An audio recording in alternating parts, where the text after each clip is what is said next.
Buenas noches. Ya está el abogado Pablo Lanús en el estudio. Él se incorporó en los últimos días al equipo de abogados de Mauricio Macri. Lo va a defender en un caso que ha tenido bastante repercusión en los últimos tiempos, que es la denuncia de la actual AFI, ex-CIDE, ante la justicia por la supuesta intervención de mails de varias personalidades, una larga lista de personalidades, periodistas, en realidad la mayoría de la gente es desconocida, pero esto se ha hecho un gran escándalo.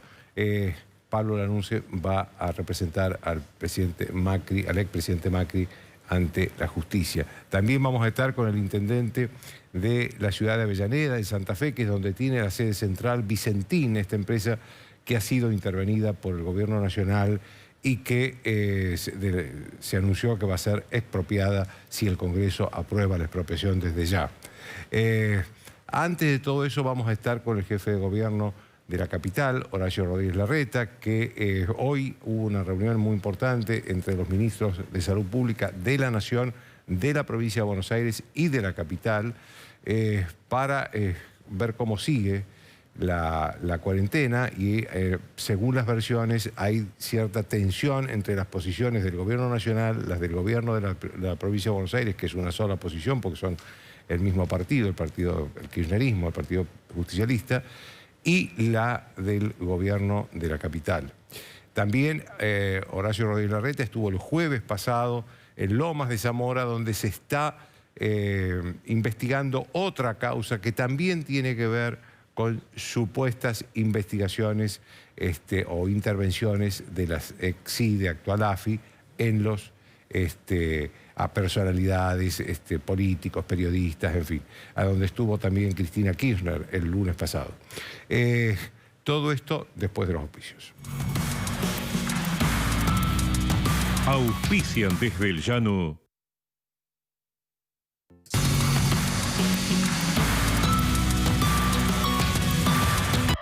En tiempos de vacilación y ansiedad, la tendencia natural sería esperar. A medida que el contexto evoluciona, surgen nuevos desafíos y oportunidades. Por eso, renová y comprá activos con el especialista. Conectate con Adrián Mercado Subastas Online. Banco Ciudad. Te quiere ver crecer. Biox. Desinfectante eficaz para la prevención del coronavirus. Biogénesis Vagó.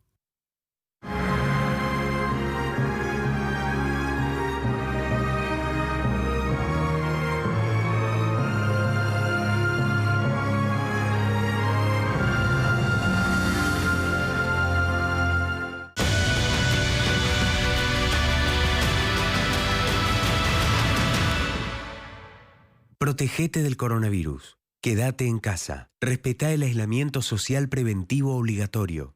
Si tenés que salir a hacer compras, mantené la distancia preventiva. Ante cualquier duda, comunicate al 147, al 107 o por WhatsApp al 11 50 50 0147. Legislatura de la Ciudad Autónoma de Buenos Aires.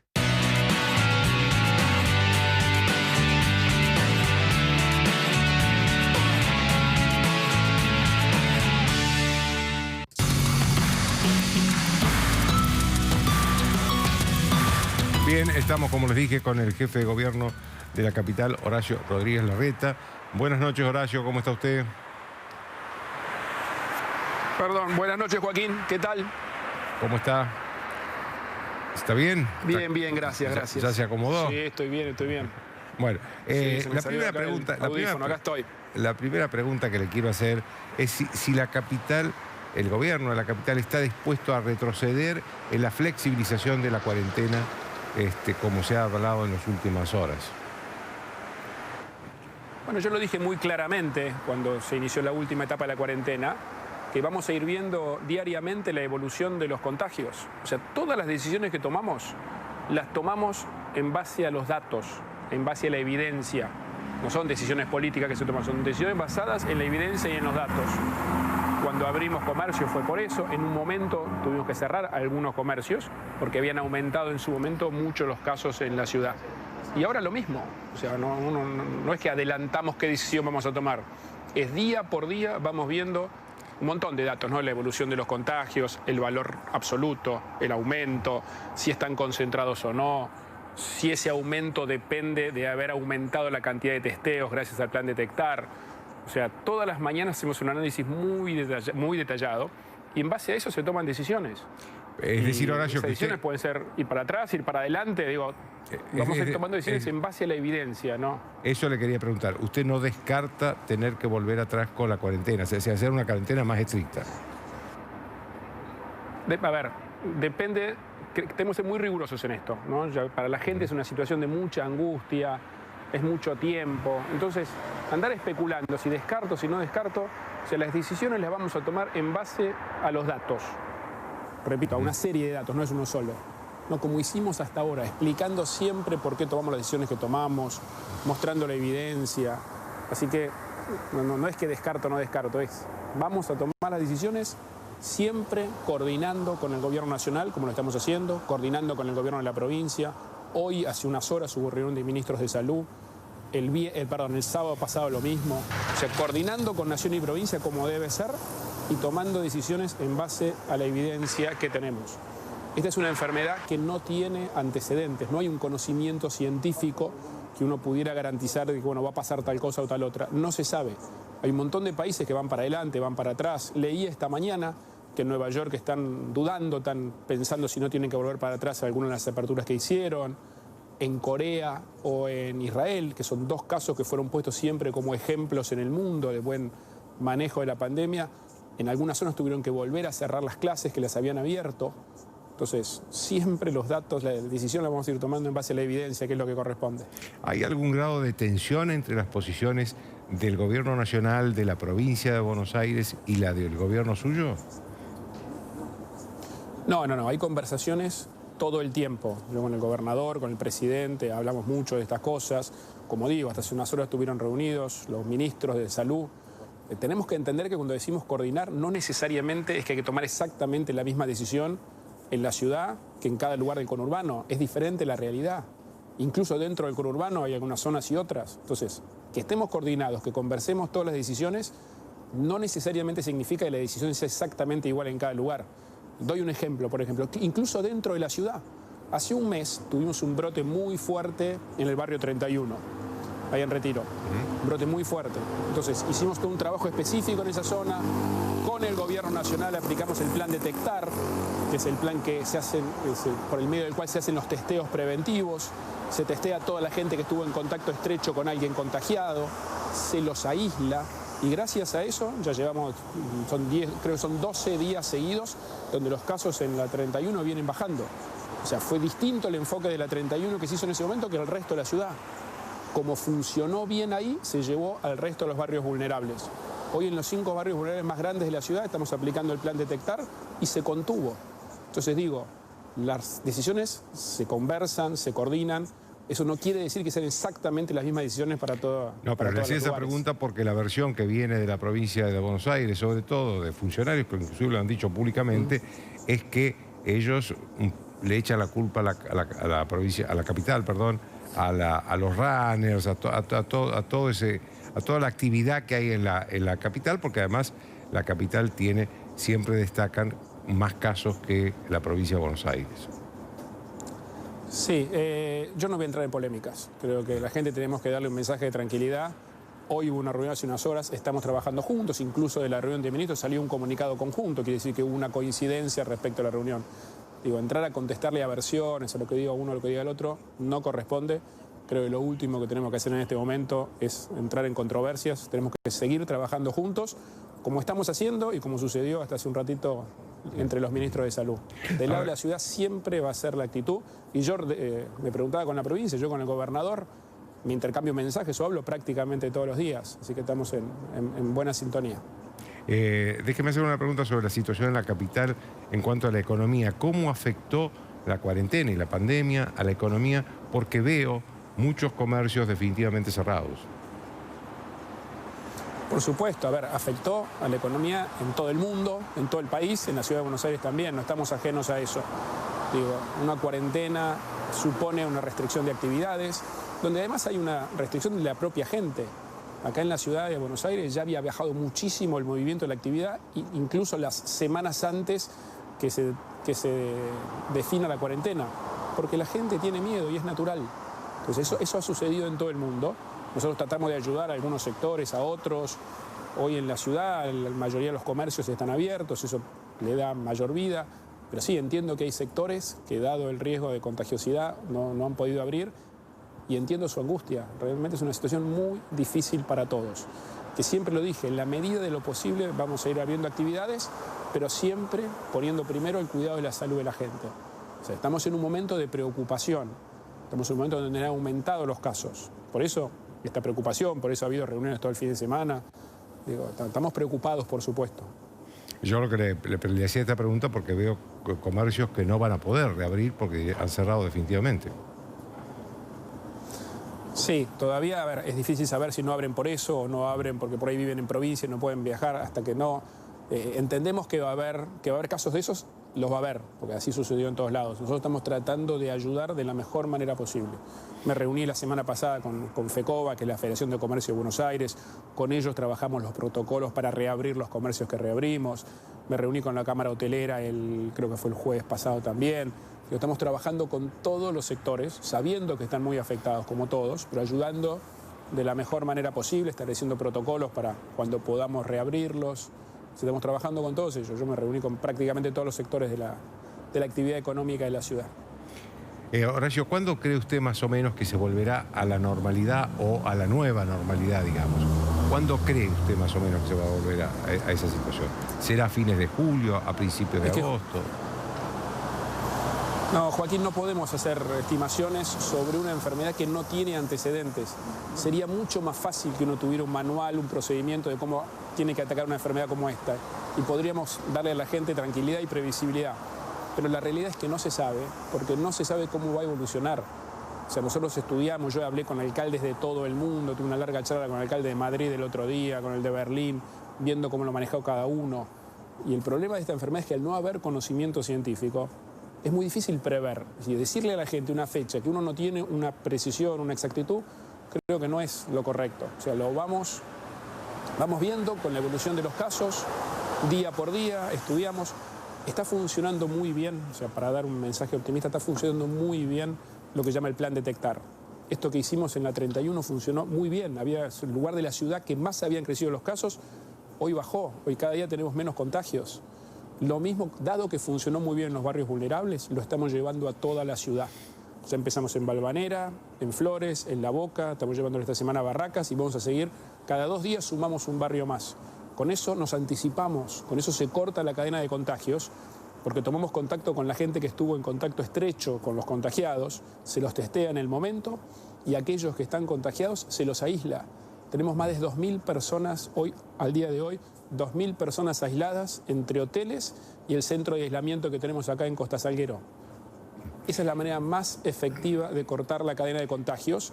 Y lo otro que estamos haciendo es los llamados testeos masivos a los grupos más riesgosos, que son todos los trabajadores de la salud y los trabajadores de los geriátricos. A esos la idea es hacerles un test una vez por semana para ir chequeando todas las semanas que no se contagien, porque el riesgo en esos casos es como estar en contacto con mucha gente que aceleren el contagio. Entonces se le hacen los testeos masivos, compramos 300.000 test, lo llaman los test serológicos, lo que se hace con una gotita de sangre, y ya testeamos a los profesionales de la salud que han estado más expuestos a situaciones de coronavirus. Lo vamos a hacer con todos. Esa es la manera de enfrentar esta enfermedad. Eso es lo que aprendimos e intercambiamos experiencias de otras ciudades que nos dicen que ha funcionado. O sea, el detectar, aislando a aquellos contagiados y los testeos masivos de aquella gente que está en situación más riesgosa, en contacto con mucha gente, como trabajadores de la salud. Horacio, si uno se pone a ver lo que pasa en el país, lo que ve es que la mayoría de los casos se han dado en la capital y el conurbano de la provincia de Buenos Aires. ¿Por qué usted atribuye a que en estos lugares ha sido donde ha estado la mayor cantidad de contagios? Porque es el lugar más denso de la Argentina, eso es natural. O sea, por algo en Estados Unidos el epicentro fue Nueva York, en España fue Madrid y en Brasil es en San Pablo, en Río, porque vive la mayor cantidad de gente concentrada. Este es un virus muy contagioso que se contagia por el contacto personal. Entonces la densidad es un determinante enorme, ya lo sabíamos que iba a pasar así. La ciudad de Buenos Aires con su conurbano es el área más densa de la Argentina. Entonces, como digo, en todos los países pasó en las grandes ciudades, porque aquí vivimos más juntos unos de los otros. Por eso es tan importante mantener las distancias, por eso es tan importante que en la realidad que en la ciudad el nivel de cumplimiento ha sido muy bueno. O sea, es muy difícil ver en la ciudad, imposible prácticamente alguien sin el tapaboca. Todos cumplen. La gente que va a un comercio hace la cola a 2 metros de distancia unos de los otros. O sea, ha habido un buen nivel de cumplimiento. Obviamente se hace difícil por la angustia que genera una cuarentena larga, pero bueno, es un equilibrio que tenemos que manejar. Horacio, déjeme hacerle una última pregunta y se refiere ya no a este tema, sino a otro tema que lo tuvo usted como protagonista. El jueves pasado estuvo declarando ante el juez de Lomas de Zamora que tiene una causa por presunto seguimiento de políticos y periodistas en el gobierno de Mauricio Macri. Supongo que usted habló, vio cosas con el juez, vio lo que tiene el juez, y le quiero preguntar cuál es su conclusión de esa causa después de haber hablado con el juez. No, a ver, las conclusiones las tiene que sacar el juez. Yo me presenté como querellante porque al haber sido uno de los espiados, digo, en realidad en mi caso me mostró el juez toda la información que tiene, es toda información pública, fotos de reuniones con vecinos, fotos tomando un café en un bar. Usted sabe que obviamente no en esta etapa del virus, pero durante el año estoy todo el día dando vueltas y caminando por la ciudad. Entonces, la verdad que muchas fotos de mis recorridas por los barrios, eso es lo que tenían, pero bueno, pero alguien la sacó esa foto, entonces obviamente a uno le preocupa. Yo repudio todo este tipo de actividades que son históricas en la Argentina, ¿no? De muchos años, de muchos gobiernos. Creo que tenemos que tomar una decisión drástica todos juntos para cortar con esto. También dije claramente que no veo ninguna responsabilidad ni de relación de Mauricio Macri con esto. En ese sentido no tengo ninguna duda. Pero está bien que el juez investigue a fondo, por eso me presenté como querellante. La última, ahora sí. ¿Usted habló de este tema con Mauricio Macri? Sí, lo hablé con él, por supuesto. Le conté que ha ido al juzgado, le conté de mi reunión con el juez, por supuesto. Sí, yo tengo contacto con él, asiduo. Le agradezco mucho, Horacio, que tenga buenas noches, ¿eh? No, de nada, Joaquín, y déjeme solamente un minutito para agradecerle a la gente en la ciudad, que viene haciendo un esfuerzo de hace mucho tiempo. Yo sé que es una situación muy angustiante. Les pido a todos que nos cuidemos. El virus está circulando por la ciudad, tenemos en muchos barrios, es muy contagioso. Así que le pedimos a la gente que siga haciendo el esfuerzo de cuidarse, del tapaboca, de la distancia en la calle. Claramente es una responsabilidad de todos, ¿no? Y yo agradezco que la gente vaya cumpliendo y agradezco también a los medios que nos ayuden a difundir todas estas medidas, que es importante que la gente se entere. Muchas gracias, Horacio, que tenga buenas noches, ¿eh? Auspicio y Buenas después noches. de los auspicios, el intendente de la ciudad de Avellaneda, de Santa Fe, donde está la sede de la empresa Vicentín.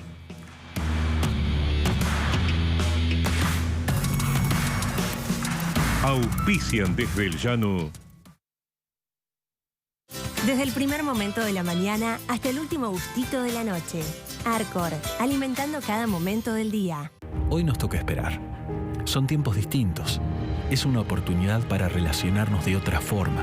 Como en Adrián Mercado queremos estar más cerca que nunca, ahora te ofrecemos para tu propiedad un valor de referencia online. Conectate con un nuevo mundo. Conectate con Adrián Mercado. Accelerate brinda servicios de regasificación de GNL para abastecer a la Argentina de energía confiable, económica, ayudando a las industrias a crecer y a los hogares a mantenerse seguros y confortables. Accelerate Energy. Convertimos grandes ideas en energía real. Grupo Petersen, desde 1920, construyendo el país.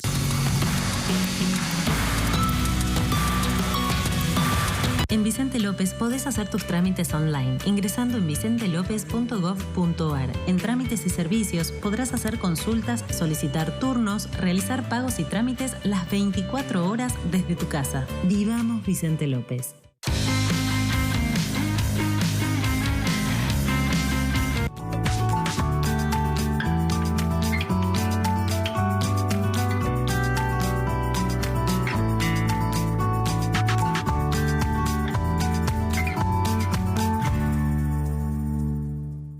Auspicia Volkswagen Group Argentina.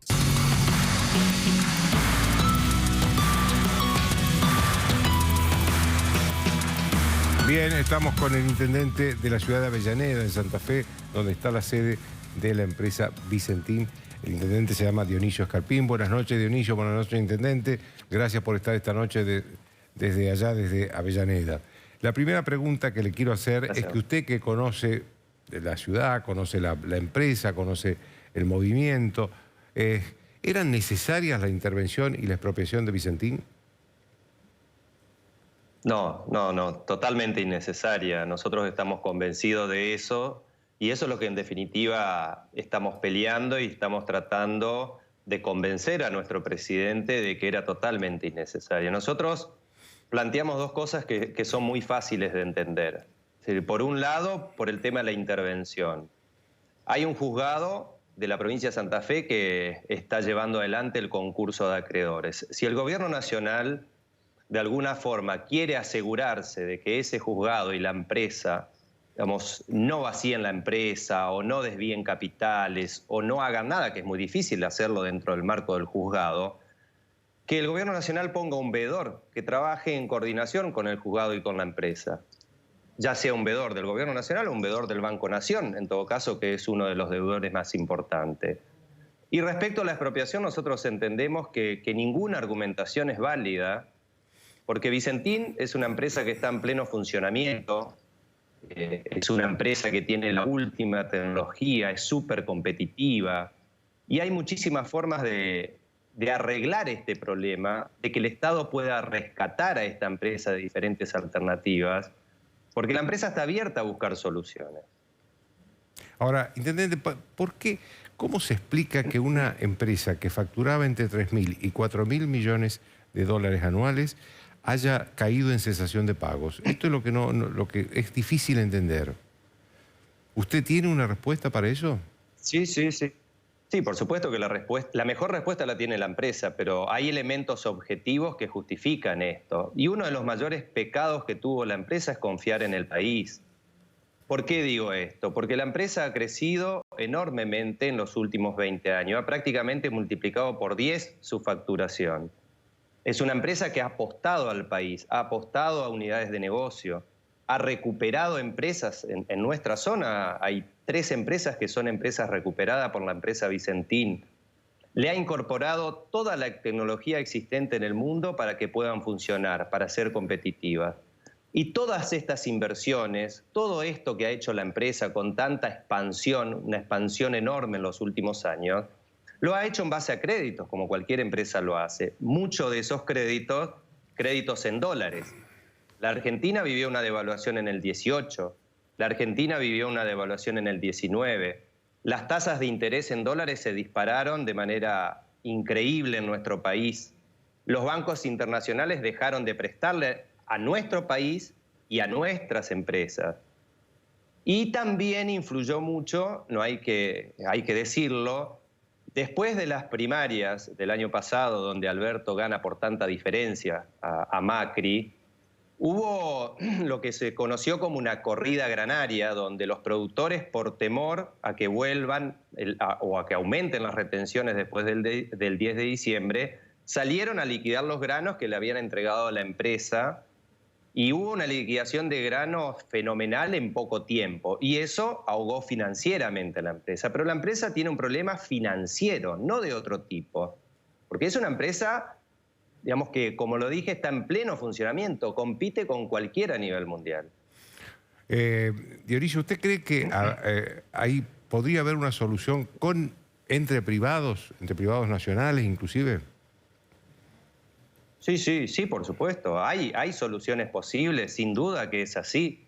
De hecho, que la empresa estaba en una mesa sentado analizando diferentes alternativas con el gobierno de la provincia de Santa Fe. La alternativa de YPF Agro es una idea de la empresa.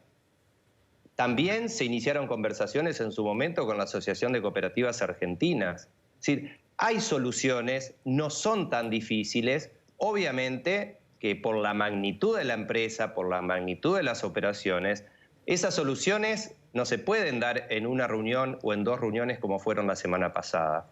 Necesitan tiempo, porque son, digamos, negociaciones entre privados, que es en definitiva donde se tiene que resolver el tema, y si el Estado tiene que intervenir, que lo haga de manera inteligente para salvar una empresa que es una empresa de capitales nacionales, una empresa familiar santafesina. ¿Usted tiene una opinión sobre por qué el gobierno nacional tomó esta decisión que nadie la esperaba? Creo que ni el gobernador Perotti la esperaba. No, la verdad que es difícil interpretar esta decisión, porque además no hay demasiados antecedentes.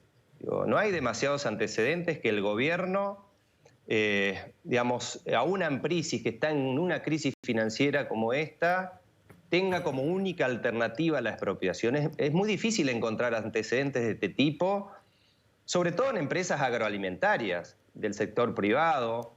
Una empresa que hace 90 años que está haciendo enormes esfuerzos para poder progresar desde el interior profundo de la Argentina. Y eso es lo que nosotros objetamos. No se puede quitarle el capital a una familia que tardó tanto tiempo y con tanto esfuerzo construir. Hay alternativas de rescate, hay alternativas serias. Por eso yo sinceramente no logro entender por qué nuestro presidente optó por esta vía o como única vía. Se lo he dicho cuando tuve la posibilidad de hablarlo, por supuesto, ¿no? ¿Y qué le dijo? ¿Qué le contestó el presidente? Bueno, me dio las argumentaciones que son de público conocimiento, ¿no? Que quería salvar a la empresa de la quiebra, cosa que la empresa no puede ir a quiebra, como lo dije, es una empresa que está trabajando, no es una empresa que está parada. Salvar los puestos de trabajo, perfectamente se pueden salvar los puestos de trabajo. Pagarle a los pequeños productores. La gran mayoría de los acreedores que son pequeños productores se resuelven con 20, 30 o 40 millones de dólares de los 1.300 que debe la empresa. Es decir, entonces la salida no es tan difícil. Es cuestión de que se sienten a dialogar, como es lo que nosotros estamos proponiendo. La Argentina se merece, digo, que estas situaciones se resuelvan con diálogo. No podemos vivir como perros y gatos toda la vida, tironeando de un lado para el otro. Digo, que se resuelvan en una mesa de diálogo. La empresa está dispuesto, el gobierno provincial está dispuesto. Digo, me parece que hace falta un grado de apertura, que le den un tiempo a estas negociaciones, pero sin la presión de la ley de expropiación en el Congreso. ¿Qué privado? ¿Quién se va a sentar a negociar, digo, con una ley de expropiación que se está tratando en el Congreso? No, creo que hay que darle tiempo al tiempo y es un problema que se puede resolver. ¿Usted ha conversado con el gobernador Perotti de este caso? ¿Sabe la opinión del gobernador? ¿Conoce la opinión del gobernador? No, yo conversé con él cuando salió de Olivos y la verdad que tanto él, creo que como todos, vimos esa luz de esperanza luego de la reunión de Olivos por lo que ha manifestado Perotti a su salida, ¿no? De que si se presentaban alternativas superadoras a la expropiación, el presidente las iba a analizar. Nosotros nos quedamos con esa frase de Perotti, que en definitiva fue el vocero de la reunión y que nos había entusiasmado, ¿no? Luego el viernes es como que se dio marcha atrás con esa idea y nuevamente ratificaron que la única salida es la expropiación, cosa que nosotros no creemos. ¿Cuál es el clima en Avellaneda, Dionisio? Sobre todo el clima de los trabajadores de la empresa. Le pregunto esto porque nosotros hablábamos con algunos trabajadores y decían que estaban tan consternados que no podían hablar. Pero no sé si este es el clima general de los trabajadores. Y de los productores también. Es un clima de incertidumbre. No, es un clima de incertidumbre sobre todas las cosas. Acá la empresa tiene un frigorífico muy importante, una fábrica de bioetanol, una fábrica del algodón estrella que se produce acá, todas plantas de última tecnología y todas están funcionando. No es que los trabajadores están parados, todas están funcionando. Una hilandería que en el año 2000 recuperó la empresa, que era de Unaquián, está funcionando un 30, un 50%, pero por un problema del mercado del algodón a nivel mundial, no por los problemas financieros de la empresa.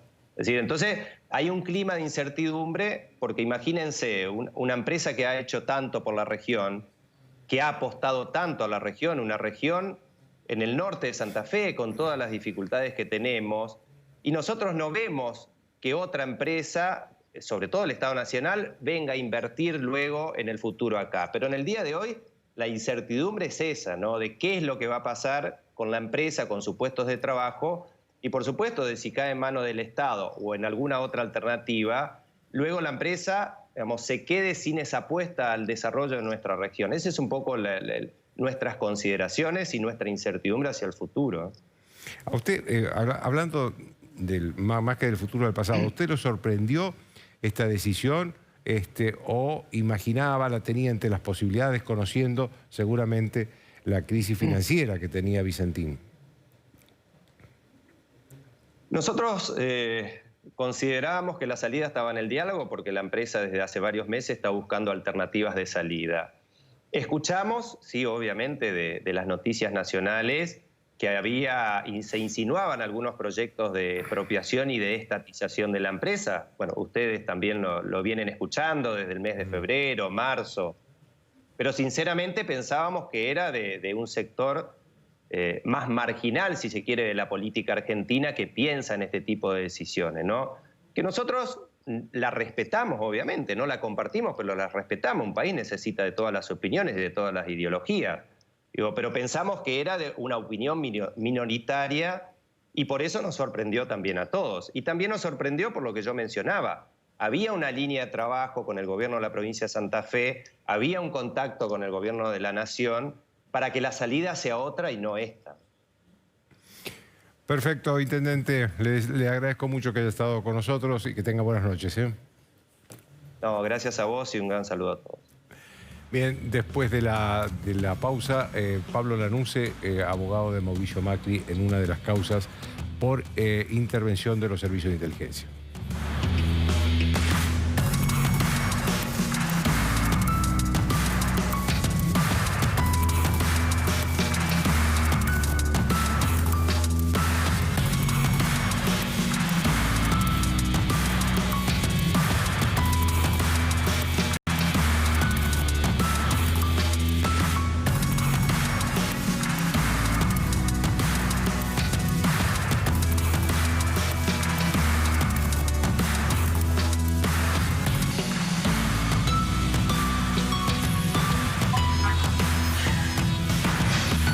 Bien, como les dije, estoy con el abogado Pablo Lanuse, que se acaba de incorporar al equipo de abogados del expresidente Mauricio Macri.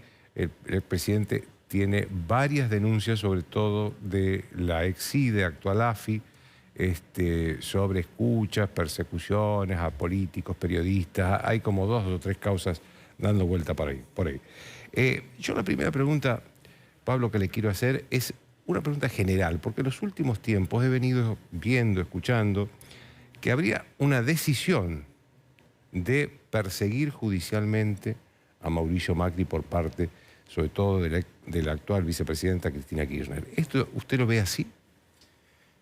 Mire, Joaquín, yo creo que eso se verifica, lo veo así, eso se verifica claramente si uno hace un análisis inicial del motivo de la invitación de la noche, que le agradezco. A partir de la puesta en escena, a través de sus habituales melodramas mediáticos que caracterizan al expresidente, cuando concurrió días pasados a Lomas de Zamora. A Lomas de Zamora, donde tuvo un exabrupto, Joaquín, que no puede pasar, naturalizarse y pasar por alto, que no es solamente el odio y la venganza que tiene hacia la figura de Mauricio Macri, que claramente está detrás de todo este esquema, que ahora hablaremos un poquito más en profundidad, de él y su familia, sino que tuvo, yo creo, una brutalidad de discurso dentro de la vida democrática desde diciembre de 1983, que en la figura de un expresidente de la Nación como es ella y de una actual vicepresidenta de la Nación no tiene antecedentes. Ella dijo que Cambiemos es una asociación ilícita, o sea que la fuerza de oposición principal que tiene la República Argentina, integrada por partidos políticos. Integrada por partidos de la trayectoria centenaria de la Unión Cívica Radical, que dio presidentes a lo largo de la historia de lujo, sin olvidarnos del gran Alfonsín, del que tanto hablan y lo quieren incorporar. Está la coalición cívica con la figura emblemática de Lilita Carrió, una enorme defensora de la República, de la transparencia, de la lucha contra la corrupción. El mismo PRO, un partido que logró aquella coalición cuando los enormes de Ernesto Sanz, Lilita y Macri entendieron ese reclamo de la sociedad y entendieron el mensaje de Cristina. Si no están de acuerdo, armen un partido y ganen las elecciones. Atacar así a los valores que representa Juntos por el Cambio, de república, de libertad, de propiedad privada, de inserción en el mundo, de libertad de expresión, no solamente agrede a esos partidos, a gobernadores, senadores, diputados, intendentes, concejales, agrede al 41% de la sociedad, que aún atravesando momentos muy difíciles, con aciertos y errores del propio gobierno de Mauricio Macri, decidió apostar y apoyar esos valores. Entonces, claramente hay una persecución, Joaquín, cuanto menos desplegada por la actual vicepresidente. Y si quiere que empecemos a hablar de las denuncias de la AFI, eso es... Hay ahí ya un primer atisbo de toda esta construcción perversa. El reciente pedido que hizo la UIF, la Unidad de Investigación Financiera, presentándose como querellante en la causa Vicentín, y además... Que pidió la inhibición de bienes de Macri. Pidió la inhibición de bienes de Macri. Yo invito a la sociedad a que busque en internet. Está la denuncia que hizo, la presentación que hizo la UIF.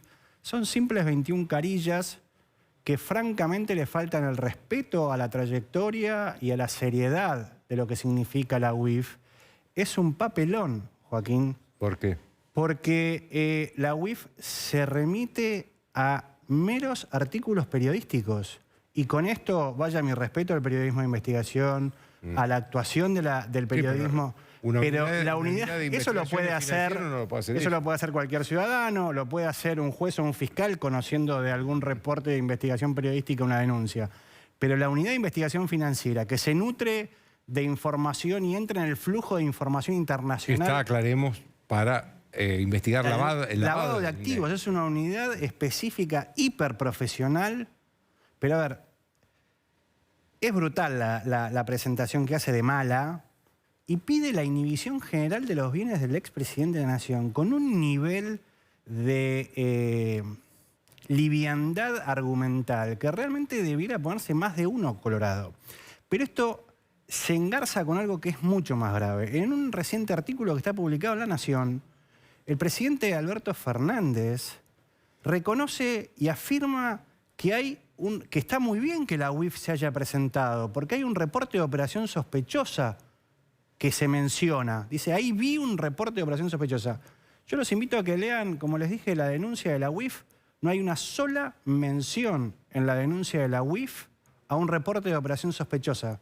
Lo cual quiere decir que si el presidente de la Nación está en conocimiento de un ROS, es porque alguien ha violado el secreto que ampara a la información de inteligencia de la UIF, que es autónoma incluso respecto al propio presidente. Y eso, ¿sabe por qué, Joaquín, es gravísimo? Porque ya antes del 2015, a la UIF y a la CIDE, cambiada a último momento por la entonces presidente de la Nación al nombre actual de AFI, se las usó como arietes reales de persecución. La UIF, por violar el secreto de la información que se recibe de las distintas unidades de investigación fiscal en el mundo y financiera en el mundo, al haber violado para perseguir a una persona especialmente de quien la entonces presidenta estaba realmente enconada con ella, la UIF fue desconectada del flujo de información de todo aquello que significaba inteligencia en materia financiera, lavado de activos y lucha contra el terrorismo y el crimen organizado. Recién cuando volvió la actitud seria, técnica, profesional, con estándares internacionales establecidos y acordados en el mundo a partir de la asunción con Mariano Federici de la presidencia de la UIF con el gobierno del ingeniero Macri, la UIF volvió a estar en el circuito de información. Entonces, ¿cómo no hablar de una persecución? ¿Cómo no vamos a hablar de una persecución si la misma AFI en sus dos paupérrimas denuncias que hizo... Usted le llama paupérrimas. Estamos hablando... Siendo generoso. Sí, estamos hablando de la que hizo por la intervención de mails y la de las fichas de los fiscales, de los periodistas. Mire, es altamente llamativo. Primero hizo la denuncia del supuesto hallazgo de un disco que no tengo noción de cómo han preservado la información de ese disco, porque la ex fiscal Camaño, hoy titular de la interventora de la AFI, accedió a esa información. Ya no sé qué grado de integridad tiene. Hizo primero esa denuncia ante la justicia. Cuando ya conocía la existencia de esas supuestas carpetas de periodistas, porque han reconocido que eso lo sabían desde enero. ¿Qué pasó de enero a junio para hacer la denuncia?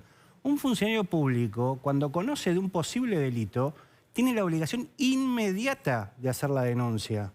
Desde enero a junio, ¿qué ocurrió? ¿Cómo sabemos que esa información que dicen haber encontrado en una caja fuerte es real y cierta? Porque ¿sabe, Joaquín, qué es lo que ocurre acá? Acá, además de esta persecución contra la figura del presidente Macri y la gravedad que significa descalificar a la principal fuerza, o pretender descalificar a la principal fuerza de la oposición, está el querer... hay un prejuicio en el núcleo duro del gobierno que encabeza claramente la expresidente y actual vicepresidente, que es con los servicios de inteligencia. Claramente es una deuda de la democracia.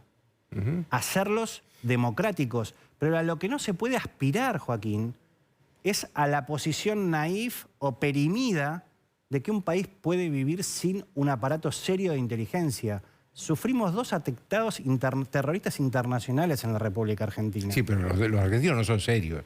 Pero esas investigaciones, el crimen organizado, el lavado de activos transnacional, todo un sinnúmero de delitos que no depara la atención de la comunidad internacional, requieren de staff profesional de inteligencia. No se lo puede erradicar. Detrás, la expresidente tiene una fijación no solo de destruir la República, de destruir cualquier cuestión de control. Por eso incluso ahora son los ataques furibundos contra la misma Corte Suprema de Justicia. No solo por las escuchas, que incluso sigue hasta mintiendo a su propio público al que ella le habla en esos videos melodramáticos, cuando quiere hacer aparecer que ella fue víctima de escuchas ilegales. Con las famosas escuchas que todos hemos podido escuchar, leer, donde trataba fantásticamente bien a sus colaboradores, ¿sí? Es falso, es mentira. Esas escuchas son lícitas, ordenadas por un juez. ¿Saben por qué juez? Por el mismo juez al que ella fue ahora a Lomas de Zamora, el doctor Villena. Y ella no se preocupa de concurrir a ese juez, quien supuestamente en su esquema sería uno de los responsables de esas escuchas ilegales, que no lo son. Del lawfare. Que no lo son, efectivamente, porque han creado esa figura del lawfare.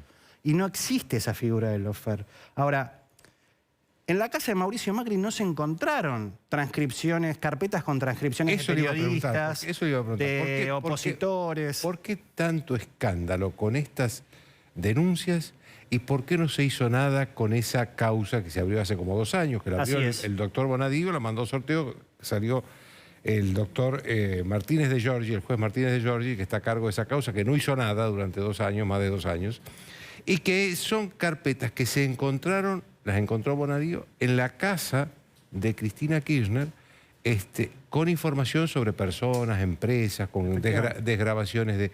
Usted, que es un hombre que ha estado en la justicia, ¿cómo explica eso?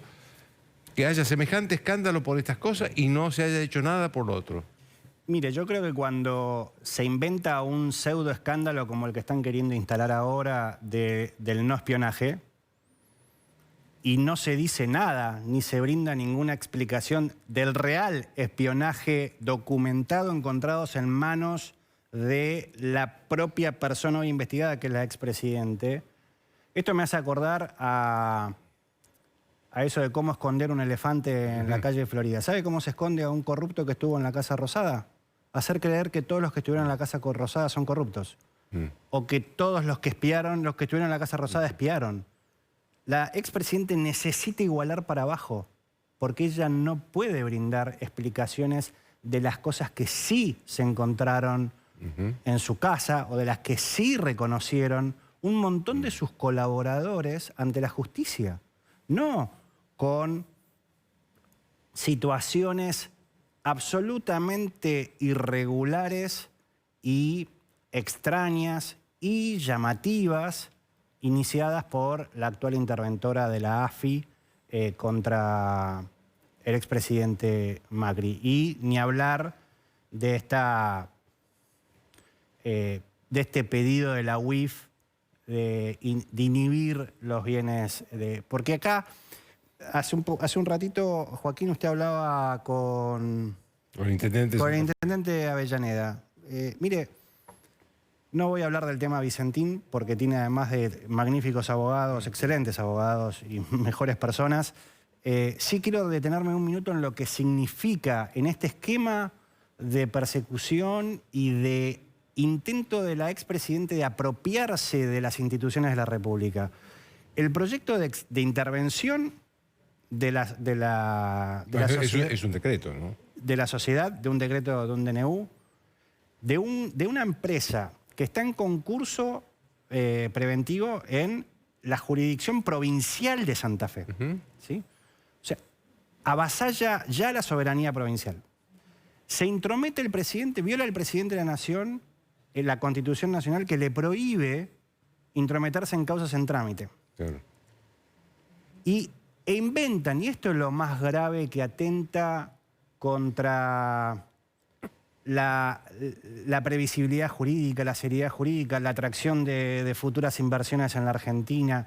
Inventan primero una causal inexistente de utilidad pública para decir la soberanía alimentaria. No solamente un sello que no dice nada, sino que ni siquiera es cierto en función de lo que produce Vicentín. A partir de allí despliegan toda una parafernalia para tratar de justificar lo que es realmente un atropello a la propiedad privada. Porque, Joaquín, Vicentín no es el resultado de un buen empleado de banco que terminó siendo dueño de empresa y casi de toda la Patagonia. Vicentín es una empresa que tiene 90 años de existencia, y lo dijo el intendente, de la cantidad que invierte en la Argentina, en su entorno, da trabajo, recupera empresas que están en situación crítica. Y en ese contexto, causalmente, no casualmente, en que se intromete el Poder Ejecutivo violando todas estas normas constitucionales y la propiedad privada, aparece casualmente también la UIF presentándose en la denuncia penal pidiendo la inhibición general de bienes del expresidente. A ver, que Vicentín, lo que hay que intentar lograr es que a la sociedad no se la confunda, porque tal vez hayan situaciones que los directivos de Vicentín deban dar explicaciones ante la justicia, y para eso están los jueces. Lo que no podemos olvidarnos es que aun cuando puedan tener que dar explicaciones ante la justicia, la propiedad privada no puede avasallarse así porque sí. No se puede inventar el argumento efectista de la supuesta extranjerización. Porque entonces, ¿cuándo van a venir inversiones extranjeras? Entonces, todo este escenario se pretende licuar la imagen del expresidente Macri, atacarlo personalmente, como le decía Joaquín, en esta... Que, a ver, se ha dicho incluso antes en la propia campaña presidencial que iba a haber un ministerio de la venganza. La expresidente destila necesidad de venganza y quiere arrastrar la cabeza del expresidente por venganza. Y va a forzar todo lo que pueda para hacer eso.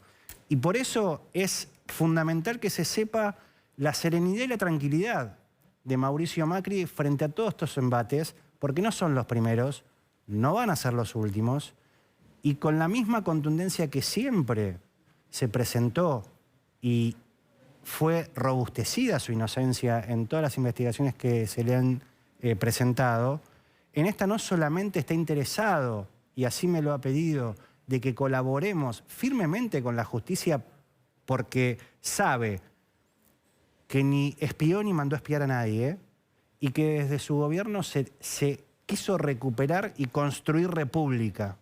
Entonces, desde esa serenidad y de esa tranquilidad vamos a estar observando todo lo que se haga en estas causas, porque lo que no vamos a permitir es que se distorsione la verdad. Me parece fantástico que Horacio se haya presentado como querellante en la causa, porque si hubo gente que violó la ley y hizo tareas de inteligencia clandestinas, deberá recibir el máximo de los castigos. Lo que es absolutamente cierto es que el presidente Macri no tuvo nada que ver ni ordenó eso. Le agradezco mucho, Pablo. No, Joaquín, a usted que tenga buenas noches. Una pausa.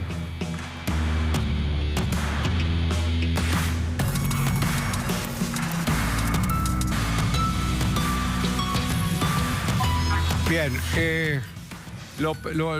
brevemente lo primero que hay que decir es que toda intervención telefónica o de mails en este país tiene que ser autorizada por un juez. Si no es autorizada por un juez, es ilegal bajo cualquier gobierno. Dicho esto, yo quiero, porque las causas actuales tienen demasiada publicidad y promoción, publicidad a veces encabezada personalmente por la expresidenta Cristina Kirchner. Quiero detenerme en esa causa que está durmiendo hace 2 años y medio en el juzgado de Marcelo Martínez de Giorgi y que no es una causa de dimes y diretes, sino que es una causa abierta por un juez, Claudio Bonadío, cuando allanaba la casa de Cristina Kirchner y se encontró con un montón de carpetas de servicios de inteligencia con información de personas, con grabaciones telefónicas, con grabaciones de reuniones de empresas con bancos.